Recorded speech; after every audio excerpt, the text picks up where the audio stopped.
170 calories per one. Wow, that's actually really good. Is that not? That's really bad.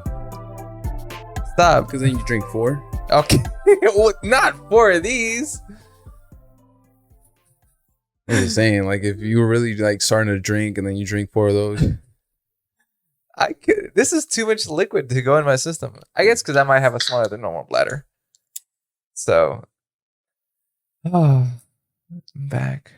All right. I'm excited. So this is going to be a new episode of the Mental My Smart podcast. Episode I don't know because I'm looking at it right now. Oh, yeah. Give me some time. Pull that up. I'm so out of breath. We just came from a 2-mile hike. You're so humble. It was actually 6. We did it all in 3 minutes. 3 minutes. I mean, 30 minutes, excuse me. And then we had to take a plane back because it was like, what mountain was it? I don't know. Somewhere in Alaska. You told me you had a friend, and then next thing I know, I'm on a fucking tour of the... I think it was like Mountain Mononaka or some shit.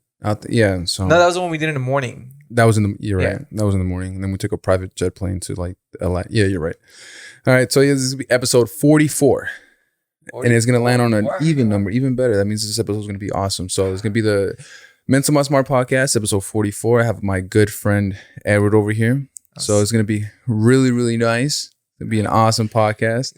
So, you know, what has it been like? It's been like, what, 2 weeks since the last one?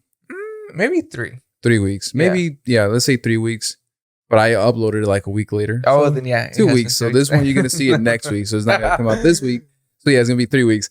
So again, guys, thank you so much for listening. I really do appreciate that you guys are keeping track with this podcast, even though I'm not uploading regularly. But, you know, hopefully that's all to change. And again, thank you guys so much for listening. So we're going to get right into it. So we're going to do like some weekly updates, how we normally do. And then we're going to get into some topics, some juicy topics. Don't know what we're going to talk about yet, but I'm sure it's just going to come in because we actually didn't go mountain climbing. We just came from a bar at 2 p.m. with the sun just glistening outside as soon as we walked out. Thursday afternoon. On a Thursday afternoon.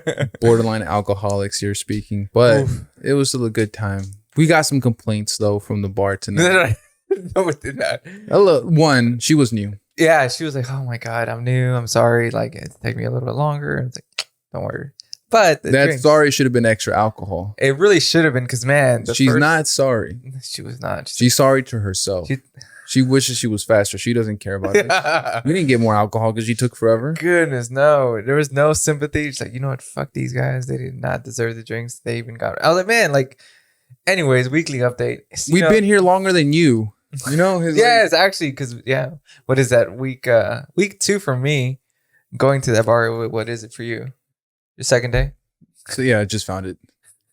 But yeah, guys, so we're going to do some weekly updates and then we're going to get into all that stuff. So you want to start off? I'm going to start off. Yeah, man. You know, it's week 3, not going to the gym consistently, still eating like trash, you know, just hasn't changed. I'm actually loving it. But, you know, you've been kind of talking me into kind of getting back into the gym. So yeah, I'm going to try it. Are you available tomorrow?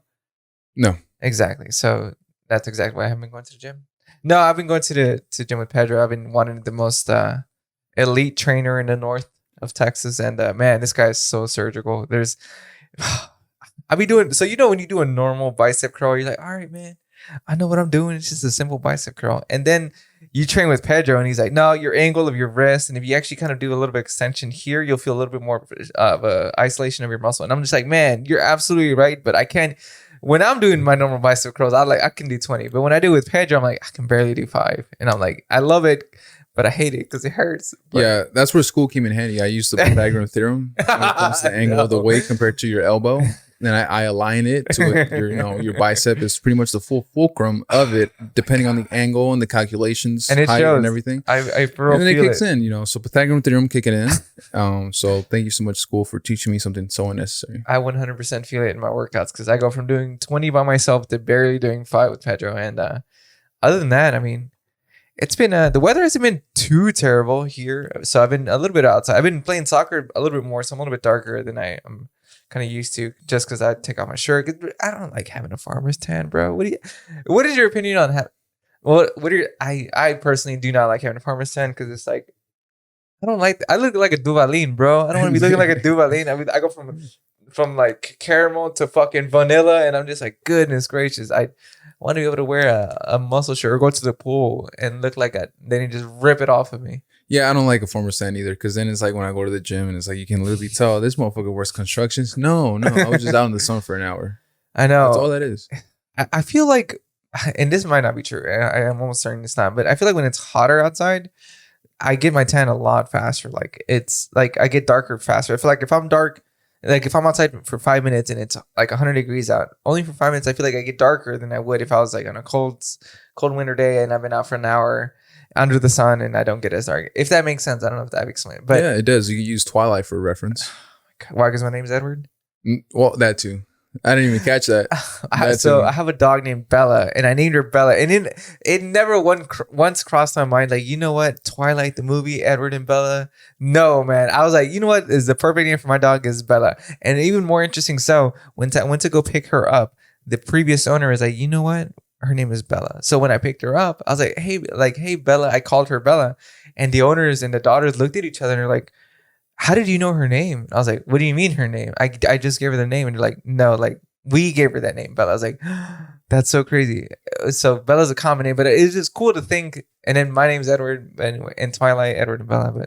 But that's not why I named her Bella. I just named her. I'm just insecure right now, right? Just trying to cover all that sounds like. It's like you're trying to hide the fact that you're a big Twilight fan. God, I just exposed myself. That's all that sounds like. Oh, what a coincidence. Yeah, no. Like your subconscious kicks in. It's like you need a Bella in your life. And I'm just like, you know what? The first female I'm gonna call Bella. And I'm like, no, man. Because everybody around me was like, oh, that's so cute. Your name is Edward and her name's Bella.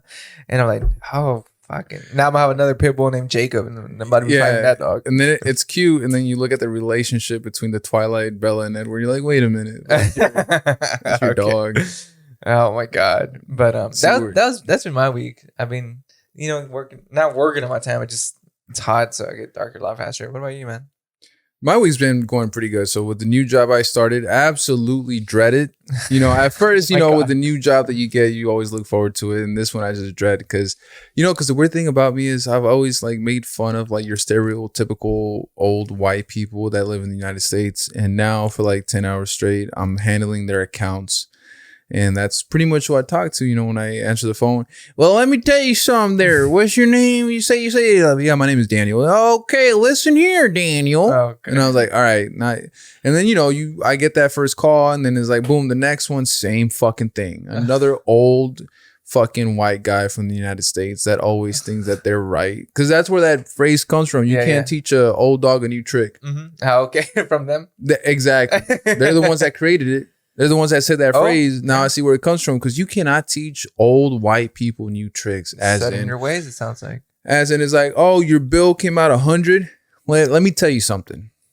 After today, your bill is going to be $75 for an entire year. Mm-hmm. And they're like, nah, I'm about tired of this company. I'm going to get over here with over here. And then they name our rival company. And it's like, how much are you going to pay? Well, they told me I was going to pay about 80, 95. And I'm like, I'm literally telling you, I'm going to give you $75 on your bill every month. And now I'm just tired of you guys. It's like, well, you came off a contract. What the fuck you think is going to happen? These companies keep fucking you up. It's like, you're going to another company. Same fucking shit's going to happen. I'm telling you right now, nothing's going to change. We're going to lower your bill. Nah, I'm tired of you guys. I'm just going to go over here. It's like, but I'm going to give you less on your bill than what they're going to give you. I don't know. You guys been doing this is like, because you fell off a contract and it was up to, somebody should have called me. Emailed you a month before. I don't check those things. It's like, you motherfucker, what do you want? It's like, what do you want? You want us to go to your door? Hey, your contract ended. You should do something about that. Bye. It's like, and that's pretty much what I deal with for like 10 hours straight. And it's like a lot of stupid fucking old white people and it's pissing me off. It's pissing me off.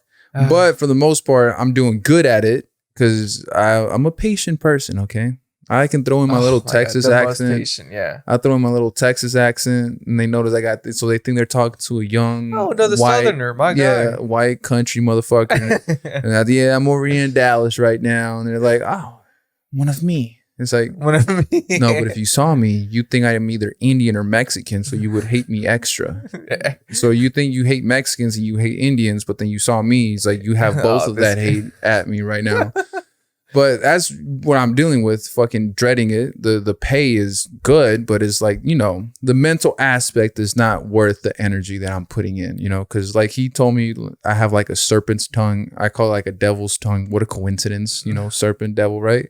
And I'm using my gift to calm down old white people. Yeah. Not a lot of people can do that, man. It's a certain skill, especially with your patience, that goes hand in hand on. It's like I was mentioning earlier, just one hand that washes the other. Your patience with your silver tongue is what I called it. Silver tongue, just your way with words and just knowing how to calm people down. It's just, God, I think that's one of my traits that I hate to admit. It's like I am not patient.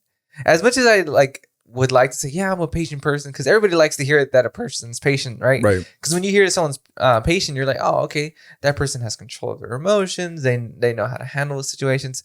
So I want that image, right? But I fucking like, dude, I have patience, but only with people that with a good excuse. I don't know how to explain it. As long as I don't have patience, I'm sorry. If they understand they fucked up, you have enough patience to let them understand how they fucked up and how to fix it. And if they are willing to learn how to fix it, cool, let's keep talking about it. I see that you're willing to communicate right now. But dude, these fucking people are just so stupid. They're so fucking stupid. God. And that's pretty much what I deal with. So like, honestly, and at times I would just want to be like, throw my niceness out the way and tell them straight up how it is, because I feel like they'll better understand. But when you work for a company, you can't do that, because they want you to have that good image out there. And at times I just want to be like, look, I'm gonna be honest with you. We send you an email like a month ago, and then after that, it's your fault. So these prices that have happened in the past 3 months, you're not gonna get reimbursed. It's 100% your fault. But we can fix it right now if you want to, because if you go to another company, they're going to pretty much give you less and charge you more. And you can do that. You can shop around right now, and that's going to happen. And either way, nah, just cancel it. All right. So do you have something else provided for you right now while you cancel it? Nah, don't. So what are you going to do? I don't know. I don't know what I'm going to do. So yeah, let's not cancel it today. Nah, cancel it. Yeah. It's like, first of all, you can call tomorrow and cancel it. Set something else up first before you call, you fucking dumbass. But then it gets at that point where I'm just like, all right, hurry up with the call. Let me talk to the next guy, right? And hopefully the next guy is better. Same fucking shit. Hello? Yeah, why the fuck I get this bill? It's so goddamn high. And it's like, because you're an idiot. That's fuck, man. But here's the thing, like when it comes to like person to person sales, I honestly feel I can do 10 times better. Yeah, because a lot of what you said, because I'm in sales myself, well, a lot of what you just said, and actually kind of the scenarios you just gave, are literal objections that you handle in person.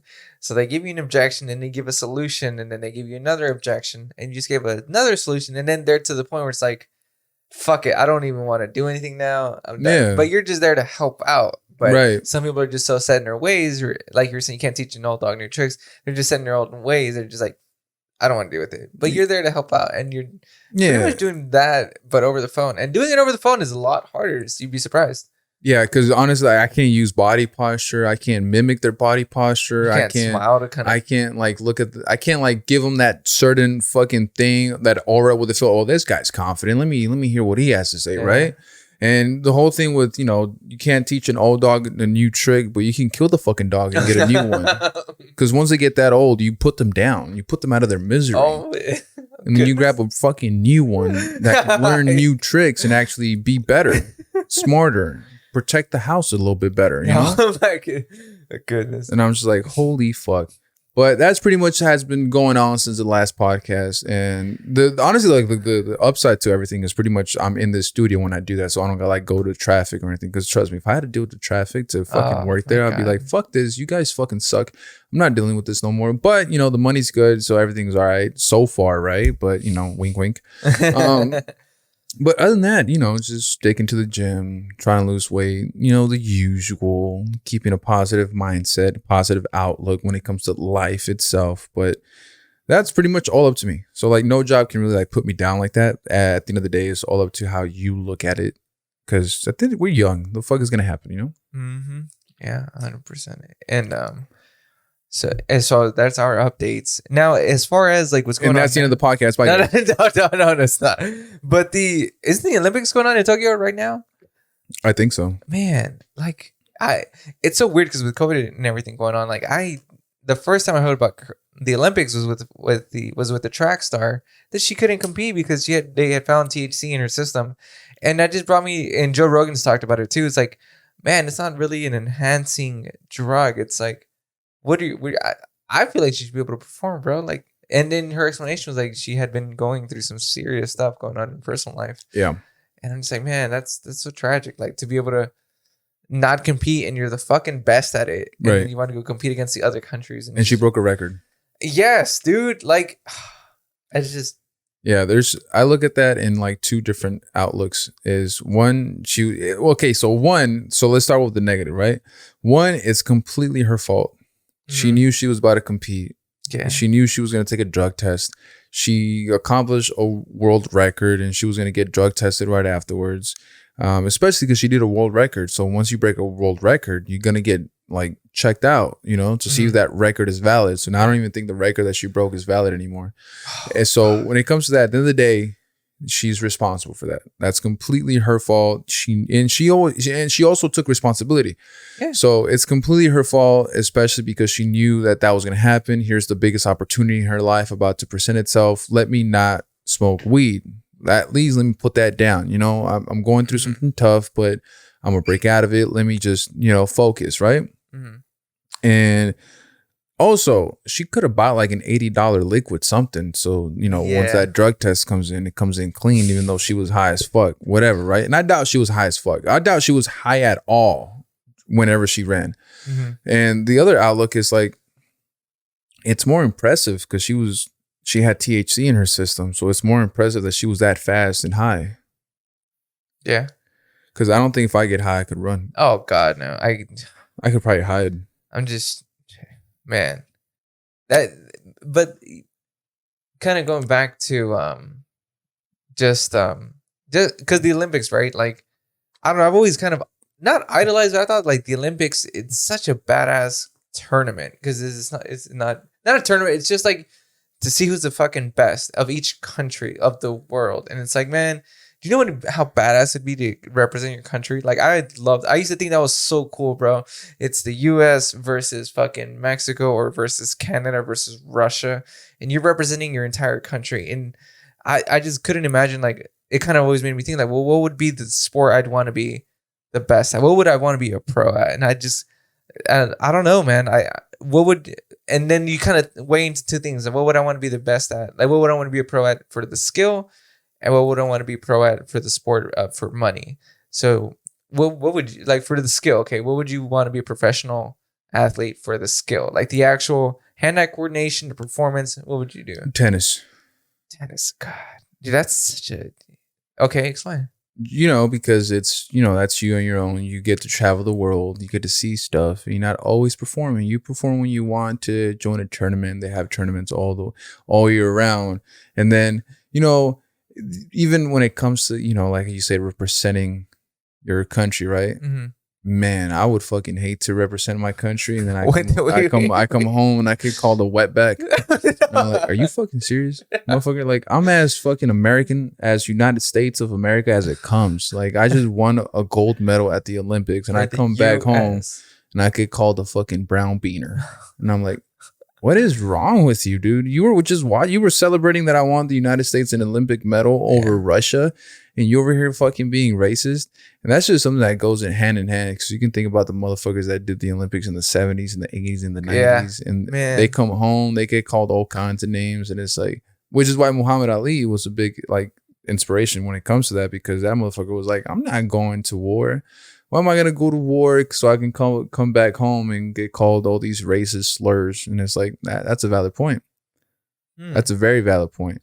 And then I think about it like, fuck it, But I would want to be a tennis player, but I don't know if I want to be a tennis player with the whole stigma if I'm from the United States. Okay, now what about if you were to be a professional athlete for the pay? Like, let me be a basketball player. Really? You choose a basketball player over a boxer? I feel like basketball players just fuck the type of hoes that you see like on Instagram. You don't really see NFL players getting caught up with like all these bad bitches, but these basketball players, they definitely fuck all the bad bitches. You think basketball players get the best hoes? The best. Not NFL players? No. I feel like a woman will look. He's probably too violent. A basketball player is more in there because they're like skinnier, right? So they don't look as menacing, right? Okay. And it's like, and he's got a whole bunch of money. He's got off season, and he travels and shit like that. And honestly, I feel like maybe football players after a game, they're just a little bit too tired to fuck. Yeah. Basketball players, give them like a good 30 minutes, they're back at it, and they just go to the club, party. I've seen way more basketball players fucking all kinds of bad bitches than I've seen football players, I'm gonna make the argument to interrupt. I think soccer players have the best hoes, bro. Because here's the thing. It might be shorter, they might be skinnier, they're on the most muscle mass, but bro, they're everywhere. International soccer players fucking go to bro, imagine fucking clubbing at Milan and then going partying in fucking New York. That is true. And in the same week, bro. That is true. And they probably hide it a lot better. Exactly, because the soccer players are very low key when it comes to like they're going out. They're not as flashy. When was the last time you saw a soccer player with a gold chain? That is true. And they make just as much, if not more money. Yeah, and because they're traveling so much worldwide, right? It's like the paparazzi can't really catch up to them like that. Yeah, we just fucked I just fucked this bad bitch in Amsterdam. I'm about to go to New York, and then from there I'm gonna go to fucking Italy. Fuck this other bro. In the United States, if they know this basketball player is gonna be here, the paparazzi knows their schedule. Oh yeah, they could literally drive state to state following a specific famous athlete in the United States. A fucking paparazzi can't afford to keep up with these fucking international athletes. Oh no. So there we go. We just settled it. Soccer players have the best hoes. Get the best hoes, right? Yeah. But then again, soccer players I feel are the most faithful. Oh well, they're also the youngest crowd too. They have because 18-year-olds, 19-year-olds, some of the most internationally known soccer players are fucking young as shit. You think a young ass kid's gonna have a girlfriend when he's traveling the world, making all that money playing sports? All his time is being devoted to the fucking sport. You think he's got time to, hey babe, how was your day? No, wait. No, bro, he just fucking, I gotta go run 7 miles. Then I gotta go get a massage, fire cupping session for 30 minutes. And then I gotta fucking pull 7 buses with my hamstring. Like, dude, these guys are nothing but like work and then traveling. And then I feel like they're more appreciative of life. So that makes them even more faithful of their women. Way to shift the fucking dynamic, bro. My bad. Because since they get to see the world and it's always new where they go, and they have more experience in life in general, they're more appreciative and they don't cheat because they can't have a side chick all the way across the world. It's harder to keep track of a side chick like that. So when it comes to like basketball players, they can keep track. They could literally fly out their side chick. No problem. They'll send me the next hour. If you're international, it's like, if I have a side chick and I want to fuck her really bad, I gotta wait 2 business days for you to get here. I don't have the time. I don't have the energy to try to book you a flight for it to get canceled. And I gotta buy you a private jet plane. That's $20,000. No. You gotta get her picked up from the fucking airport. It's like, come on. Then I live like fucking 2 hours away from the airport where I live. It's like, nah, it's too much, man. I'm not dealing with these. I feel like maybe soccer players will deal with it for the first like 1 year, 2 years, and then after that, they're like faithful as fuck to their wife because it's like, oh, this is just so much stress free. Basketball players, on the hand, is like literally, I'll book you a flight and I'll see you in like 3 hours. Wherever you are in the United States, I'll book you the flight and I'll see you in 3 hours. Well, that's the thing too, because like they're only nationally here in the U.S. So yeah, that's a valid argument. And on top of that, if you think about, I'm not saying, but no basketball player has had like a super bad rough life. There's some of them that grew up in the hood, in the ghetto. Yeah. Super rough fucking start to life, right? Yeah. But if you compare that to one of these soccer players that had it rough, they had it absolutely living in a tin can house. Bro, growing up on a farm, fucking milking your goat for fucking milk. And that's already considered luxury for them. If they had a goat. Oh, yeah. Damn, I didn't even think about that. Yeah. You got to think about like growing up on Cristiano Ronaldo. Dude, that grew up in the slums of Brazil. Portugal, wasn't it? Was it? I believe. Where it's like the pretty much like fucking tin can houses. It's pretty bad in Brazil too, though. But But yeah, he did have a pretty rough upbringing. Not rough, like as in his dad used to beat the fuck out of him. Maybe he did, but I'm just saying like the things that were available to him. And he'd be lucky if he even had a dad to beat the fuck out of him. That was still considered luxury for these guys. Damn, that's even. I wish my dad beat me. All that beats me is the stranger from the guy I just sold crack to. Yeah, right it's around like, the corner. my dad tells like the stranger next door to beat me. So at least yours touched you. You know? Then that's what that gets to. Yeah. But I feel like these international players that grew up, because like, okay, when it comes to the United States, even if you live in the ghetto, right? That's still considered luxury compared to the ghetto of Brazil. Oh yeah. Because it just, we've got this stigma of like just so much more opportunity. Was it favela? The favelas of Brazil. MW2 map? Oh my God, yes. That right there seems fucking like miserable hell. And there's soccer players that grew up there and are now like super international stars.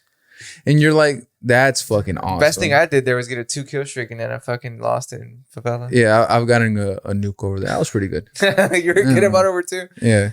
But with that, it's like, I feel like if you grew up in the fucking slums of favela, right? Yeah. And you became an international superstar and you have a beautiful wife, you're not cheating. No. Because like, I grew up in favela. Like, that is fucking horrible. No. Yeah. I'm not going to cheat. I'm fucking... But if you grew up like here in the hood, right? Yeah. Having bitches now in the hood is what's like popular.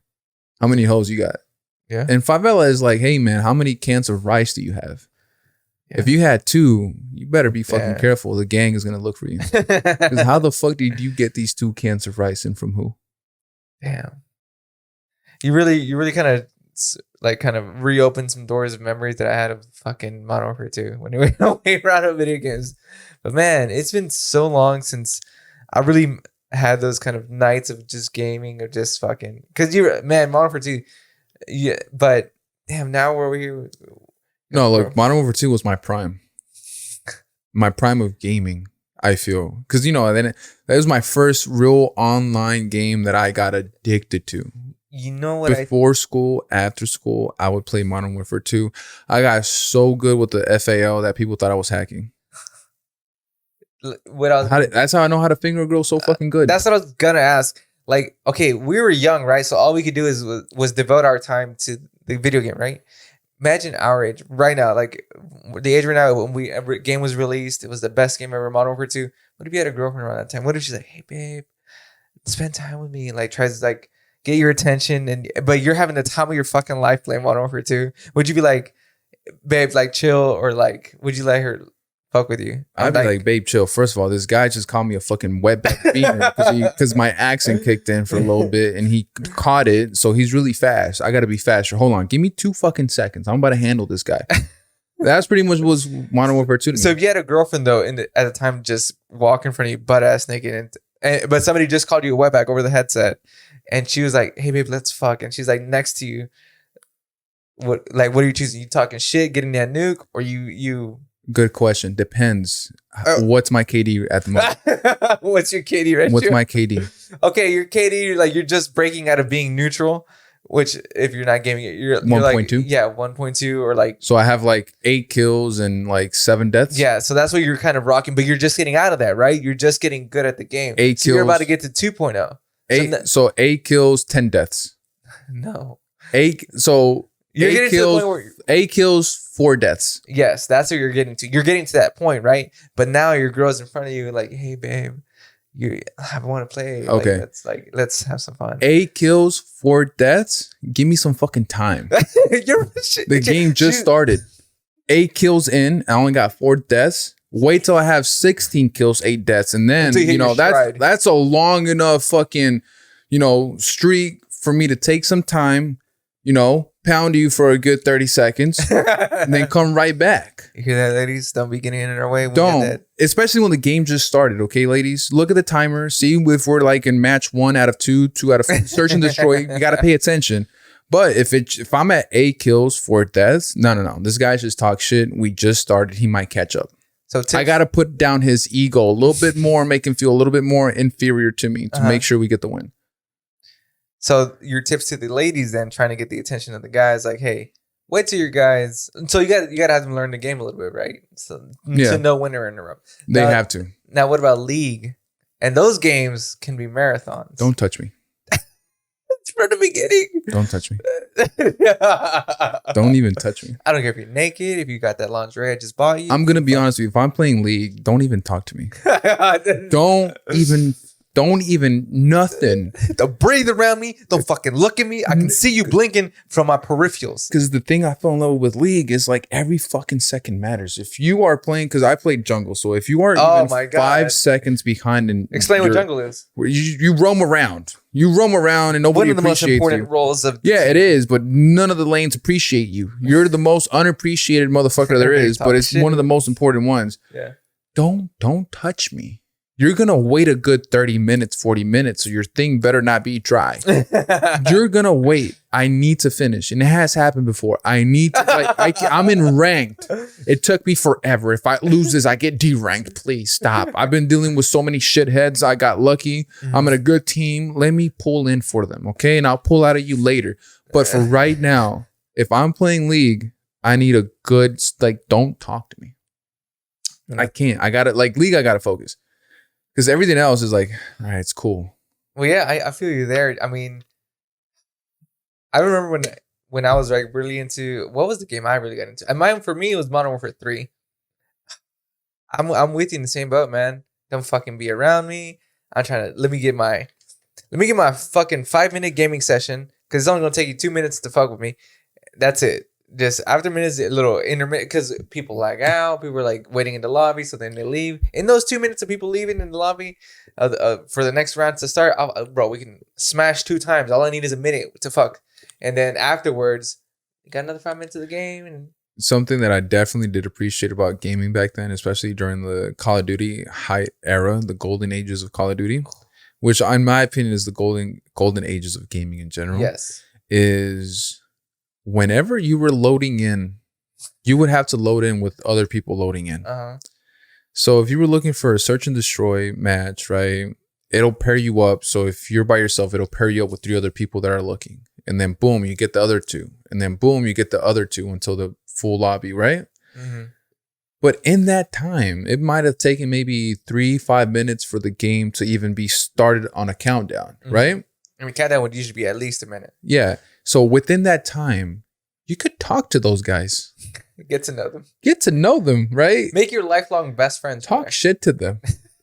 Which was the main thing. And then you be in their team. You're like, hey, look, man, cool. We talk, right? All right, hey, let's focus up. Let's focus up. You just said you suck ass, and now we're in the same team going against the other guy. If he called me a fucking wetbag, we're going all out of it. We're in the same team. Hey, we're going to forget. Yeah, no, it's good, bro. It's good. Let's fucking kill him. And then we start talking, and boom. It will literally, even if in the pregame lobby you were talking shit to each other, it's so fucking, you're so fucking into just fucking really talking so much shit, yelling in your mic, fucking grabbing it, just fucking screaming at them. As soon as you notice you're on the same team, you guys are literally brothers. Ooh. And then it just switches to both of you at the same time. Complete strangers that hate each other. As soon as you find out that you're on the same team, it just switches all that anger onto the other team. And I fucking love that. Because now you both, all the shit talking you were doing to each other, all right, we were just talking the best shit we've ever done. Let's talk the best shit to somebody else. It's and redirect literally everything. Us grabbing a spirit bomb together while we talk shit. Wow. And then the energy builds up. Goes to you now that we know we're on the same team. Because it was just being built up, all the fucking spirit to everything to get to the lobby and then to get to the match. And at the end of it, to push it to the fucking whatever wetback comment he made to me, I'm thinking he made it to you now. And you might be white from Ireland. Don't care. You're a wetback to me now. What's up, bro? You keep bringing up the wetback. Someone call you the wetback? All the time. Oh, no. Really? Yeah, because I was younger. So my English wasn't super fucking perfect. And most of the days I would talk nothing but Spanish when I got home. So my Spanglish would come out on accident. And motherfuckers on Call of Duty pick it up like that. And then I would learn how to defend myself, right? And then, which honestly is a good thing, because in my adult life, that Call of Duty shit talking has helped out more than any other communication skill that school could have taught me. Yeah. My first, so I wouldn't say lucky, because I'm not trying to say speaking English is the better language to learn first. But in my household, at least, I learned English first because I kind of communicated more with my mom. My mom spoke the English, but when she was asleep, because she slept during the mornings because she worked night shifts, she would actually be knocked out till 5 p.m. And then during that, from fucking when I woke up to then, Spanish from my grandma. And then my mom woke up. So at 4 to 6 or 7, I'm speaking English, pure English. And then from there, when my dad gets home, we're talking Spanish again. So like the mix up was there. I was like, fuck, So to this day, I don't say I speak Spanish. I say I speak survival Spanish. Like you'd send me to Mexico, I'm not dying on the first week. I'm dying maybe on the second week, but I will survive. I can speak Spanish. I can get by. I'm good. Like you'll be like, okay, his Spanish sucks ass, but he speaks it. Primary language is English. Yeah, probably by the time in Mexico, once they catch on that you call a truck troca, they're gonna be like, oh, bro, that's why I don't go back. Grab them. That's why I can't go back. Like, these guys from the United States. That's why I don't go back for the fairs, for the fucking. And it's like you got the narcos. Like, what was your first language? Was it Spanish or English? Spanish. Yeah, and then you got English is really good too. Though, so. And then you got the narcos. Hey, come here. Nah. This guy said troca. No, like everything else, he said it right, but he said troca. Yep. He didn't say camioneta. He said troca. And it would never cross my mind to say grab him. We could probably get some money out of him from the family back home. I'll fuck around and get us kidnapped. Don't go to Mexico and say troca. Because you will either look like a complete fucking idiot and all of a sudden they know that you grew up in the United States. And they're kidnapping you. They're kidnapping you. Using you for ransom. Dude, and they don't even care if they only give us $100. They will literally kidnap you for like an entire day and 2 days and spend like $300 on feeding you, clothing you, making you feel better, and your panic attacks just to get $100 back. They don't care. They do not care. They just want to do that. So that could happen. And don't say troca. And those are little things that like those little Spanish words that were invented by English folk, like troca. That's the prime example. Like to me, it's not like, hey, pásame, like se manejan la troca, mueve la troca, la parqué atrás de ti la troca. Like no, like that's not the fucking proper term. It's camioneta. O mamalona. La mamá. It would never cross our mind to say camioneta. Yeah, if you're Mexican, you say mamalona. They'll be like, all right, okay, he knows. He probably grew up in El DF, but no, he knows. He probably grew up downtown Mexico, whatever. But he said mamalona. Don't say troca. For your life, if you go to Mexico, and I know I have a lot of people listening in that also speak Spanish, don't you ever fucking say troca around a real Mexican. They're gonna be like, you fucking idiot. Yeah, they're gonna just call you on it immediately. And so, you know what's so funny is like, I really do like how Spanish, whenever I hear my dad talking shit or hearing day-to-day conversation with my dad to my mom about his work. No, man, este pendejo aquí en el trabajo, bien huevón. Like, bro, their words sound so much more hurtful than in English, to me at least. Yeah. Like pendejo, like huevón, like shit like that. Like their conversations just sound like there's so much hate. Like, you know what I'm talking about? Yeah, does that make sense? It makes it so much funnier. It's so much funnier. It's just like that comedian you were telling me about the other day. It's just something about in Spanish. Like, when you hear pendejo, I'm like, damn, like, that sounds like he's pissed at him. But it's just like in saying dumbass. Like, I call you dumbass like nothing. Yeah. But like, if you call me pendejo, I'm like, oh shit, like, he thought about it. Now I'm a pendejo. Like, I'm a dumbass. Yeah, and they talk perfect English, but they decided to call you a pendejo. It's like, okay, dude. That's the worst. It's like, relax, okay? You bring me back memories when I was little. Okay? You're not my mom. Stop it. Oh my god, when I came back home in time. I don't know why you gotta call me a pendejo. Brought back flashback memories of when I was helping my dad fix the truck and he asked me for the wrench and I took him the fucking screwdriver. Pinche pendejo que no sabes. Like that. I'm sorry. Like fuck. You're literally at a bar with your friends and they call you a pendejo and you start explaining how your mom called you a pendejo when you got a fucking 70 instead of an 80, and then you gotta explain to her, but everybody else fell too. I got a 70. It's one of the highest grades out there. Pinche pendejo. And it's like, no, mom, I promise you, I know what fucking 3 times 3 is. It's just I wrote the wrong number. And you're at the bar just like, fuck. Yeah. And you're fucking explaining that all to them. And then you catch yourself. It's like, am I insecure? You're like, well, it all just came out. Don't fucking call me a pendejo. But yeah, recently I've been like watching nothing but like Spanish comedy. El peluche and el estuche, el escorpión, that's the guy. So fucking funny. And I love it. And they're blunt and they're funny and they really hurt each other's feelings, but they laugh about it. And it's just funny. I love it. The only, oh my god, I'm about to sound hella gay. The only Spanish show that I didn't even watch, but the only Spanish I could remember is fucking Rebelde.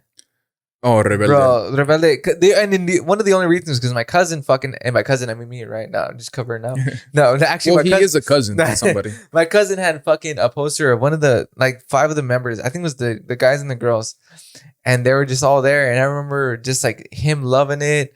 And shouts out to Nan. Fucker, you love that show, like, to death. I remember. Rebelde. Yeah, he was singing the songs. And I remember his brother, which is my cousin too, him and I used to fucking tease him all the time. So we shot a BB gun at the poster and we gave him a pimple. One of the main guys is a pimple. So we were like laughing, like, he's got a pimple. And then my cousin just like fucking crying in tears, like, no, like, that's my show. Like, he loved the poster. But that was the only show that I didn't really grow up on it. I didn't really watch El Chavo del Ocho, La Familia, but like, nah, the only one was like Rebelde. Yeah, I remember being young and being Rebelde was like the fucking biggest thing ever. It was massive, bro. It got to the point. Well, this guy later on in life turned out to be gay because he just didn't come out during that time. But the guy that got his hair dyed, El Copito right here hanging out, he get his bangs dyed different colors. Like a character from the show? Yeah. Okay. Yeah, I think I know. Yeah, I know who you're talking about. Okay. So many straight Latino men did that. And I remember that specifically because I noticed that a lot. And they were all, but then he later on trying to be gay, which is nothing wrong with being gay, but it's like, guys, that's kind of gay to begin with. It's like nobody asked any questions. And just, especially in the early 2000s. What's going on? But that's how big the show was that nobody cared if it seemed gay. They loved it so much. That show was so massive. Like they had fucking albums. They had tours. They had fucking uniforms, costumes. Everybody was buying it. Right? Every merch that came out for the show, Rebelde, everybody was on it, selling out. And then, you know, me now, I want to I'm still the biggest fan. I want to watch Rebelde because I don't remember a single episode. Me neither. I just know like the summary. I want to know what it's about. Like, high school students. Was it really? High school students. But then when you think about high school students in those days, yeah, those guys had money. Because the high school that they went to in Mexico, the way they dressed, the cars they drove, they had money. Their dads were narcos. No, it was not. They were they in Mexico where they live. Nice ass houses in the 2000s in Mexico. These were some brats that we were watching. Yeah, I just don't remember a single episode or what an episode was about. I know the summary, but me being now logically, I'm thinking these guys came from money. Yeah. Let me fucking watch it now for sure. Man, speaking of like narcos and families and like low key, man, I fucking love the show from Netflix, Narcos, bro. Yeah, me too. That show to me was fun.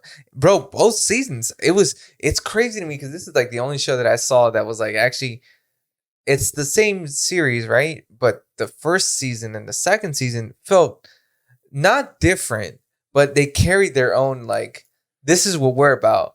This is what this season's about. And then this is what this one is. And then even though it's a not a spin-off, but it's a carrying on, it felt like it carried its own weight. Because one was like clearly Colombia, right? Yeah. And then the next one was Mexico. But Mexico couldn't have happened without the Colombia. And it's just like, but they were so good independently.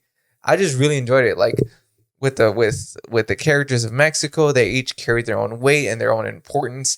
Even though there was the history of the Colombian, but that set the foundation, and that's all it did for season 2. For season 2, the past of season 1, all that did was set the foundation of season 2, and then from there it built, and then season 2 fucking thrived. And I'm talking about like, dude, I was like, man, like I fucking wish I lived in that era. Yeah, me too. I'm gonna be honest with you. I just needed more killing. I still think they were being too nice. Yeah, I think that just came with time, with like the modern day and age of media being too sensitive and being like, oh, people are gonna get mad. But have you seen these novela narcos?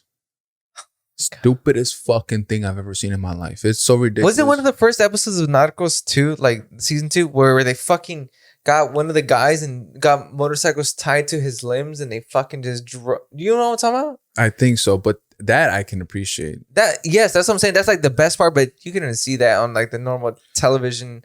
Bro, the fucking novela narcos don't even cuss. That's what I'm saying. Like the novela narcos can't do anything for it. They talk all polite. Oh and they're gentlemen. Fucking get me out, bro. And they're all I am- handsome, sexy models that just happen to sell some innocent cocaine.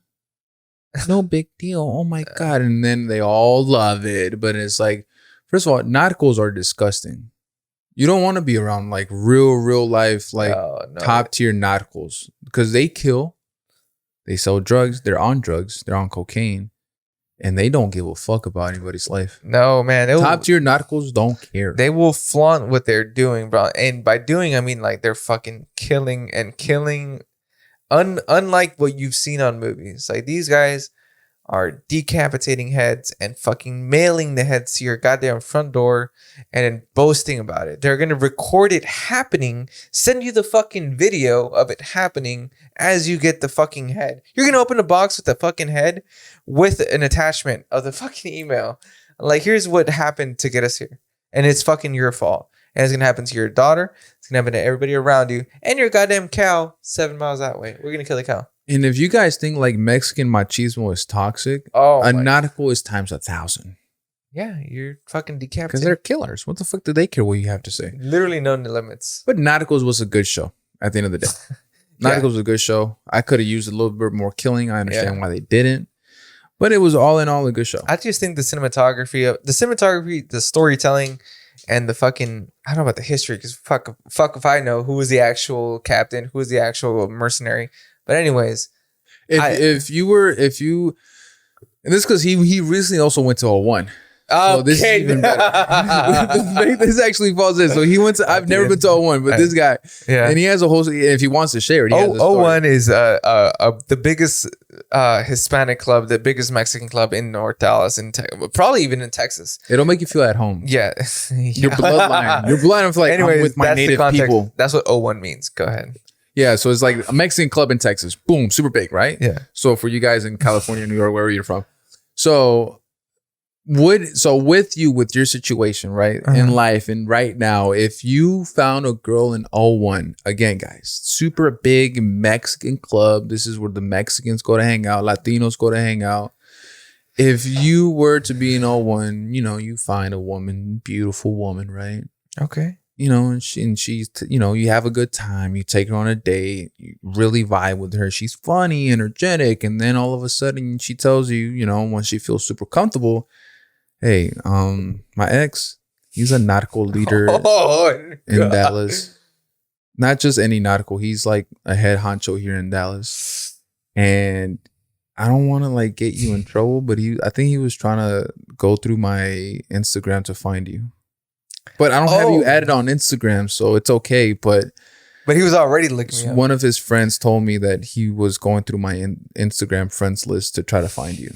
Because somehow it got out that I'm seeing someone. So you're asking what I would do. What would you do in that situation? Hey, fuck it. You tell him to come see me. No.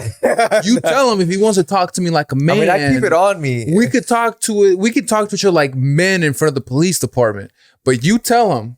No. We will have a conversation in front of some officers if he wants. Fuck, man. See, if I were to meet a girl at 01 and she's got a fucking head honcho cartel dude as a boyfriend, and this dude's already looking me up, I'm sorry. Like, the only way is if like you got her pregnant. No, fuck no. Right. Is if like there's something in the air, we're dancing, and that's like it's an unreal. No. Is that chemistry? No, you and her vibe out. Yeah, okay. So our chemistry, everything. But then again, you understand why a crazy narco would also vibe out with her, because she has that chemistry, that energy, that fucking pussy, boom, all seriously. That. She has it, everything. She just has that about her that even it will make a leader of a narco gang just really fall in love with her.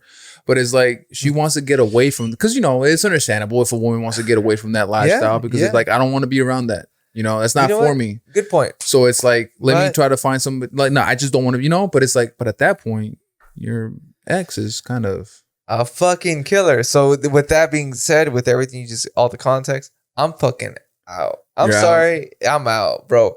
Pussy's pussy. Hey, best pussy in the world. I ain't dying for it. Yeah. I'm sorry. I don't care. Like, I could fuck second best pussy in the world. I'm all in. But bro, I'm not. But 01. that shit could happen at 01. High possibility. But I couldn't do it. Chances there are higher than you meeting somebody at Starbucks that has that life. Oh yeah, bro. I couldn't do it, man. It's just I ain't risking my life for no pussy. I ain't going out of my way to nah. I would go the snitching route first. Oh yeah. FBI, we got him. I'd be like, there might be some reward. I don't know. So I would go towards it. Okay, so what's his name? Okay, let me check. Because if I really, really, really, really like her, okay. I'm going towards the snitching route. To secure the girl or to snitch him out? To secure my life. I'm going the snitching route first because it's like, come on. Like, I can't be this. Like, I'll go to a certain level of being such a fucking coward that I'm snitching because I really, really like you. Hey, 6ix9ine did it. Yeah, because I really, really like you. But, let's go that route first. Now, if the police report comes up that, hey, we don't got nothing on him. We're not going to do nothing. He's clean. It's like, damn, he's really good. Hey, look, it was good knowing you for this far, but please just unadd me on everything. Because if the police can't even find anything on him, he's in here illegally to begin with. It's like he's a ghost. And I'm scared of ghosts. You're scared of Mi persino, but at the end of the day, if they want me, they'll get me. Man. So if he's a ghost, hey, I'm out. I can't. So you do believe in ghosts, though? Yeah. I believe in demons and shit like that. And the reason I ask is because I've had an experience. I don't know what I've had an experience with. And I know this is kind of not derailing, but you did say ghosts and you're scared to go. Dude, I remember laying in bed, just fucking stomach down, just chilling on my phone. I forgot what the fuck I was doing. And in my ear, I remember I heard in my ear at fucking 9 p.m. I'm in my chonies, bro. I'm fucking relaxing after a hard day of freshman year in high school. I'm just chilling on phone. And then I hear, when I tell you I fucking jump out of my bed at the speed of light, I was out of my room and I fucking ran and I was like fucking panicking, bro. So that was one scenario, right? So it could have been my own imagination. So whatever, maybe it didn't happen. There was another time. It was fucking, I think it was a Saturday or Friday morning. And when you're laying in bed and you can feel when somebody sits next to you, you're laying down and you feel somebody sit at your legs, and then you'll feel somebody sit because you feel your weight disperse. You'll feel like okay, somebody's sitting here or someone's trying to talk to me. So I'm laying in bed, and then I feel that happen. I'm in bed, my eyes are closed, and I feel somebody sit down at the edge of my bed. I'm like, that's weird. So I'm scared of shit because that shit, I'm in deep sleep and then I fucking feel that, right? I feel somebody sit down. I didn't hear my door open. So I'm in deep sleep, door still closed, nothing changes. Is that weight? And then I feel again like the initial sit and then leaning forward. So it's like somebody sat down and then started leaning forward. Big body motherfucker too. At my feet. So they're over me. And I'm like, oh no, I'm gonna sleep. This ain't happening. So right. So and then it keeps happening. The person, the ghost, whatever the fuck. I don't think it was a person because I didn't hear anything. I didn't feel the feet readjusting, nothing. So all I felt was the fucking weight start shifting on my bed. So I'm like, oh god, no. So I'm just feeling the weight being dispersed like this on my bed. And I'm just I was too scared to open my eyes. So I don't know if I believe in ghosts, but I'd like to experience it where my eyes are open. All my senses are active. I'm not drunk. I'm not high. I want to experience a ghost. I want to see that fucking chair move. If that chair moves right now, ghosts are real. And then I'm down. Did that ghost, did you feel like if he touched you or he just, I don't know, or just boom, you don't feel it no more? Or you just fell asleep and I was like, so that from when I felt that weight, I felt it slowly. And I mean slowly, so slow to the point where it's it didn't happen. Right. Does that make sense? It's like somebody's pressing down on your arm so much that you're feeling the indentation, but they slowly let go so slow to the point where it didn't even feel like they were touching your hand. But right. They were touching it, but they did it so slow that you couldn't feel it. If I were to do this from that, like pushing down my finger on my hand, and then I let go like that. Like you feel that difference, right? Right. But it felt so slow, like it almost fucking levitated off. That was like what made me think maybe it's a ghost. You felt better once that happened? Better how? Like, oh, thank God. I felt like, okay, I can right right back to sleep because I'm like, I lived through a ghost experience. If it was that, right, I would have been mad. Why would you be mad? You wanted to. What's wrong with me? What do you mean? What's wrong with you? You didn't want to take me over? What's wrong with my buddy? You wanted to be possessed?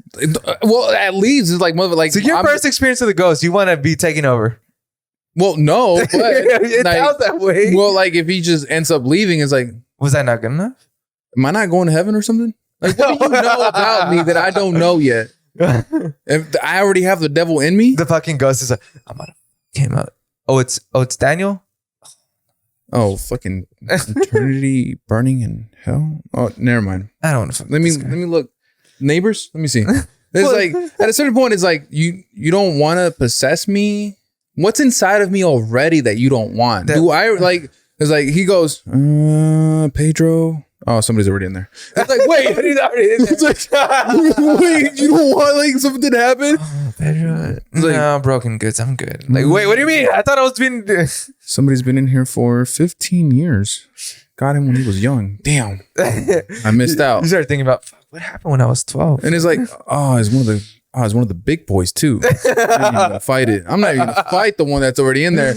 At a certain point, it's like, you don't want to possess me. Like, what did I do wrong in life? Or where did I go when I was little that I don't remember that something is in me? And it's like, you don't know. What if like when you die, all of a sudden you're like reaching out to heaven and then the fucker that got in you when you were 5, like, no, guess what? Here's I am. And it's like, he goes and you're like, what the fuck? Dive down. And it's like, no wonder no ghost wanted to possess me. Man. Like, that's what I would think about is like, come on, try it. try me out. Maybe have you ever what seen... if I have fun? Have you seen The Last Exorcist, the movie? No. Are you into scary movies? A little bit. No. So you're... I like how he's trying to sound tough. Yeah, I mean, no, I can't. So even if baddest bitch on earth, fucking, who did you think is bad? Like J-Lo. J-Lo's like, hey, baby, like, let's go. J-Lo. It's okay. But I'm talking about, it's the scariest movie. Like, it's about your life. J-Lo's a good person because J-Lo is like, okay. Okay. What would happen to J-Lo for me to be like, Okay, no, I think I used the bad example because of course anybody would say yes to J-Lo. Okay, so I'm talking about this girl you just met. Halle Berry. Okay, no, bitch, she's still fine as fuck. So I'm talking about some girl you just met, you just talking. Hey, babe, you want to go watch the movies? Yeah, babe, I'm down. Let's go to the movies. How does she look? She's fine. Okay, like she's fine, dude. She's got like a nice tits. J-Lo. Okay. So you're taking. So, you said fine. I gotta have. So it only takes J-Lo to take you to go watch a scary movie. That's how bad you're scared of movies. But you're saying if they're fine. Okay. If I go, anyways, okay. It's no, they gotta be fine. What if your girl you're talking to is like, hey, let's go watch a scary movie, and I'm talking about it's the scariest movies. All the critics. I'm gonna say no. I'm not going to. You're not gonna watch a scary movie. I'm not going to a scary movie, even if it gives you the excuse to like, hey, babe, I got you. How fine is she? Oh my god, she has to be supermodel, freakishly fine. J-Lo. Let's just go with J-Lo. So J-Lo. I'm okay. Otherwise, oh my god, J-Lo hit me up to go to. Like if I'm at work and then I get a DM from J-Lo, fucking, I'm like, oh, this is weird. I can't say no to this. Oh my god. So yeah, let's go. If anybody asks you right now to this day, if you say no to everybody, so they're all gonna be nope. No. Yeah. One girl will be like, hey, let's go watch a scary movie. Because then it's like, why the fuck is J-Lo hitting me up? Okay, but that's why I don't want to use J-Lo. So some random fine girl is like, let's go watch a scary movie. You'll be like, okay. Who's a fine girl that's not super famous? Not super famous is fucking David Dobrik's assistant, Natalie. I don't think she's fine. You don't think so? I liked her body. I know people have like a huge crush. If she were to ask me, I'd be like, no. Anyway, the fucking moral of the reason I'm asking is like, I don't know if I could go with a girl to watch a scary movie. Like I'm talking about a terrifying movie. Fuck, man. Because then you're gonna see me like not be afraid, but I'm not gonna be hugging you. I'm not gonna be like, hold my hand, but I'm about to be just in my seat. I'm about to be closing my eyes, squinting, looking like trying to barely peek at the next seat. I'm about to be scared, bro. I like scary movies, but if it's like that deep, I'm out. I can't take it. I'll go with some homies. The homies, we all finna be scared together. But if I'm with a girl I'm trying to impress and fuck, and I'm trying to like look like, yeah, babe, this ain't shit. You ready to go watch this movie? Nah, I'm about to be in that scary moment. I'm about to be fucking Yeah, and then it's like time to go home. You about to, have some encounters with her, right? yeah. But then it's like all of a sudden you're turning on all the lights in the house. Like, no, we can turn them off. Like the moon will kick in. It'll be nice and romantic. No, let's just leave on these ambient white bright lights on us. I'm a visual person. Like, no, let's just put some candles on. What candles? No, Not right now. What do they just blow out? We just not sorry. Matter like you streaming a porno in that bitch. All the lights, every angle. There is no shadow. Super fucking bright. The closet doors open. It's like, oh nah, that's just for good luck. For what? For sex? Yeah. I'll last longer. It's weird. It's a mental thing. You know what's weird though? I do like the light on during sex, bro. Yeah, me too. That's just me. I'm a visual guy, man. I want to see them tits bounce as we're fucking. What's the point of it being? I might as well close my eyes. I'm gonna close my eyes if we're fucking. The last time I tried having sex, or the last time I tried doing anything like that with the lights off, right? I wasn't so experienced. I think I was like 18 or 19. And whenever that was happening, I was already with her for like 2 years. So, whatever, right? The lights were off completely. Yeah. That was going to be the time that I almost had anal. I didn't, though. She jumped. So it was going to be the time I almost had it. I think like a little bit went, but not the whole, it just still doesn't count. Yeah. It wasn't full throttle, but I missed. So long story, it's your fault. You fucking put the wrong goddamn hole. So you blame it on the lights. Almost did. It was dark. I couldn't and I wasn't super precise with like the anatomy of a woman. So I aimed a little bit too high. And it's only like fucking 2 inches apart. Oh yeah. If not, sometimes less. Yeah, you guys are weird. Yeah, cause then you be flinching and you're like, oh, you fucking ass. I'm like, no, I'm sorry. I genuinely, they're fucking a thumb's difference. I'm like, trying to, all right, and then I get the wrong one, and then they get mad, and it's like, relax, I was just trying to help out. And it's like, oh fuck, I was just aiming. Sorry, now I know. And then you go smell your finger, and it's like, oh yeah, it's ready. And you're like, clearly wrong hole. Fuck my bad. All the way during sex. Are you sure that was? Are you getting harder? It turns out that the right hole was the wrong hole for you. You're an ass guy. You're an anal guy. Fuck, I know what I like. That's how you find out. That I couldn't tell if I was a boob guy or an ass guy. But now for sure. Now you know, like you have such an anal fetish. After that day, you're sniffing in the middle. Only way you get off is anal. Because you caught the scent. And you're like, oh god. Do you go home? Well, guys, this is how you find out if you're a boob or ass guy. Have sex at night. Just hey. Yeah, so it could be a good thing or bad thing if you miss. Girls are complaining. You've ever tried to have anal? Or you've ever had anal? I've never. If the girl's like, I've never done it, and I'm like, okay, I'm not about to fucking force nothing. So, because I was like, shit, if I put in the wrong hole and then you push my shit away immediately, I'm going soft immediately, bro. Yeah, my hard on is gone like that. I will feel so bad. I'm like, I am so sorry. No disrespect. I wasn't trying to do nothing. I was just, hey, I got lost. Maybe you were trying to fucking the ass. I was down. I've had a conversation. This is with one of my exes. Again, I was a teenager. You have had it? So we came, we were both, into sex, and, so it's like, young and fucking wild and whatever the fuck, right? And, hey, let's try anal, right? And this was already during sex. Being a teenager, not really fucking knowing what you're doing, I try to have anal with no lube. So oh, no. I got the tip in, but then after that, it was like a struggle. So, after a little bit of the struggle, she was like, and it's like, oh my God, okay, and then you feel bad. I felt bad, the poor thing. And then, I still finished. I still felt bad for her pain. And then after that, I never tried to have anal. You felt bad, but you finished. Yeah. I've gotten that far, but I don't consider it. Like, I've gotten the head in.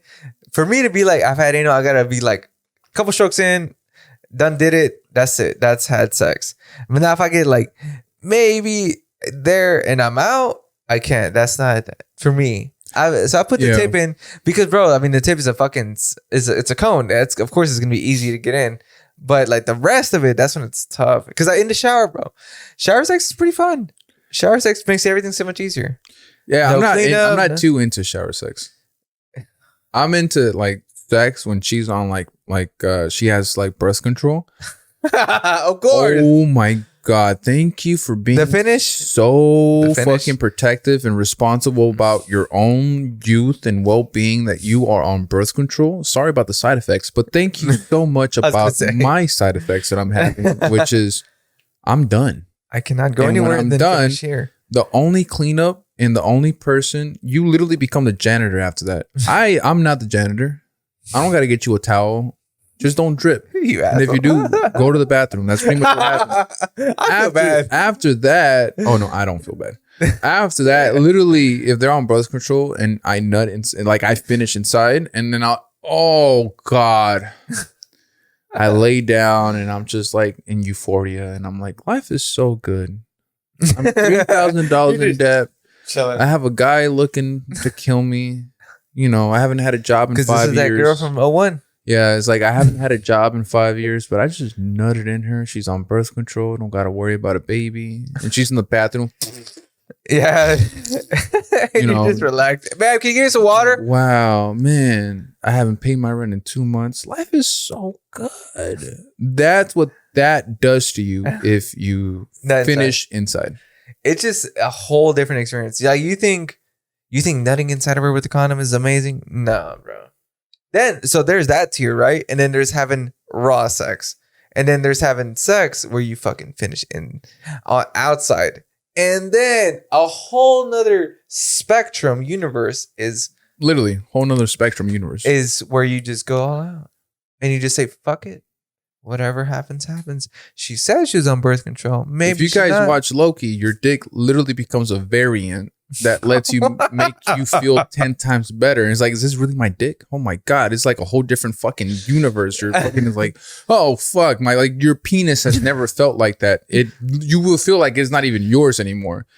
That's how amazing it is to nut inside. But now if you do that and she's not on like any birth control and you knew that in advance, you're kind of stupid, right? Yeah. Unless you're trying to have a baby. But that feeling of like, but if you don't have to even worry about if she's going to get pregnant. You know she's not. It's like, oh my God. It's just the whole experience. You just feel so much more free. You ain't got to worry about controlling like your pace, nothing. I'm about to fuck you and we're going to go good. And it's like until I'm done. Yeah, but then when you actually die, you go to hell for that because, you know, that's a sin. But that's what that is. Okay. Well, you got to live it while you can. Yeah. Yeah. That's why the ghost didn't want to go in you because you have nutted inside. That's why the ghost is just hovering over me and just like, you know what? This fucking guy, you know what? Nah. That's why he kept getting up and going back down. Wait, is that yeah, he had a stutter, right? Wait. Did you have any ghost experience? Yeah, when I was like 12 or 13, I went to Mexico for the first time. Oh my God, stop. Any Mexico ghost story, I'm out. Because the Mexico, if you start off with I was in Mexico or my tia in Mexico or my grandma in Mexico, when you start off with Mexico, 100% valid. It's as verified for me as a blue check mark on Twitter. It happened. I don't give a fuck. Bro, this ghost made me the best tortillas. In Mexico, I believe you. You ever seen the blue check marks? Then you click on their account, they have 700 followers. You're like, who the fuck are you? I have seen that. And I'm just like, when I see that kind of account, I'm like, you about your shit, you know somebody or you do something that makes you so valid that you cannot be replicated. What, those 700? You must have done something. I don't give a fuck. You came out in your local news. You must have done something. Yeah, you clearly have to have so much validity that one of the biggest social media fucking companies is and then all their tweets are about gang banging, shooting fucking hoes. Like, you dangerous. Yeah, you clearly verified at 700. You did some time. You've been on the local news. You've been wanted before. You about as serious as it gets. You about as serious as COVID right now because you only 700 and you tweeting like that, and you got the blue check mark. Verified. That's all your tweets are literally like you say you would kill something. That's verified. Dude. But yeah, so I was in like Mexico and I was like 12 or 13, and then you know we're telling stories and stuff like that, and then you know it's like Carrillo Puerto Durango, so it's like 2-hour drive from Durango, so it's like a whole pueblo by itself, maybe like 50-80 people in there. I'm scared already. And at night, first night in there, at night I hear and I heard it like, it's like a faint. It's in the street and you hear it. Me see. Nah. No mames. Is this on the way? It's like a lady screaming, but you can tell it's like an echo also behind it. So she's not there, but she's outside down the street. And then are you walking around outside or are you? No, I'm in bed trying to sleep. Oh, so you're in bed and then you hear this outside of your. Yeah. It's like, sounds like it's down the street. And I'm like, no. Not like and I fall asleep. I wake up and I'm like, man, it's probably from all those stories they were telling us, whatever, right? And I went in there with my sister-in-law, and my sister-in-law goes, like, yeah, did you hear something at night? And I'm like, what happened? Why? So I get super fucking nervous. And she goes, I just heard like a lady screaming for her son in the streets. And I'm like, and then me now is like, oh, maybe it was her that did it, just trying to scare me, right? But it's like, no, it sounded like it was in the streets. It couldn't have been her because her bed was literally next to mine. It really sounded like she was in my ear if that was her. But this literally sounded the opposite direction in the streets. And I'm like, yeah, I've never been back. I never went back. No, I don't want to go back. Oh, no. There's no way you're going to get me to go back there. I'll go to like the downtown areas and shit like that, but I'm not going to stay in Old Pueblo or nothing like that. That actually... When you got to drive 15 minutes out and it's nothing but bumpy, gravelly roads, barely roads, mind you. I'm talking about the road's been traveled by truck or vehicle maybe 10 times. No, actually, I would go back. I'm not young. That's what I'm saying. Like, I would... I'm not like Yolanda doesn't have no interest in me. I have a beard. She's going to be like that ghost. Ya está viejo. Ya está viejo. Que tiene barbas, güey. Nah. No, man, I had a lot of fun time in Mexico. Like Mexico, when I went, it was when I was a child, and as a child too, a lot less rules for you, right? You're a kid. Who the fuck cares about what you do? You're a kid. Right. So for me, I've got this image of being in Mexico, fucking lawless. I can do whatever I want, go fucking as loud of music as I want, pop fireworks wherever I want, play soccer wherever I want. There was nothing. Nobody gonna tell you shit. Right. That's how I remember it. So I want to go back and just experience it. Because believe it or not, the air is actually different.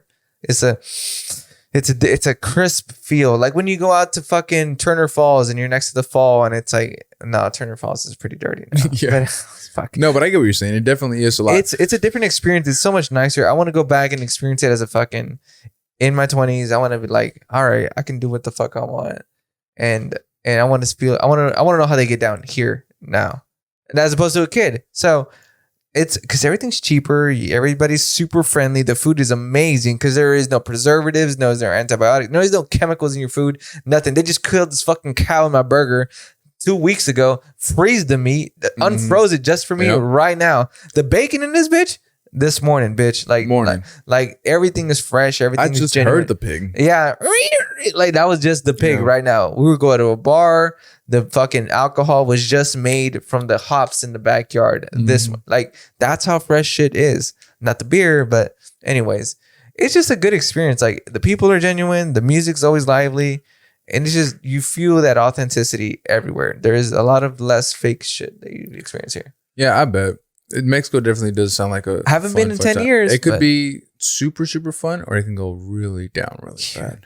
That's why I'm not speaking Spanish. You say troca. That's what I'm saying. Don't camioneta or mamalona. But I think even if you say mamalona, they're going to be like, what the fuck? Yeah. But yeah. That's a full circle. Just don't say that. And with that, guys, thank you so much for listening. That's a good way to end the podcast. I want to say thank you to Edward for joining me today for this amazing episode. You guys should probably hear this Monday or something. Don't know. But when you do, guys, thank you so much for listening. This is the Menso Más Smart podcast. You guys have a good rest of your night, day, morning, evening, afternoon. Goodbye. Thank you guys. Have a good one.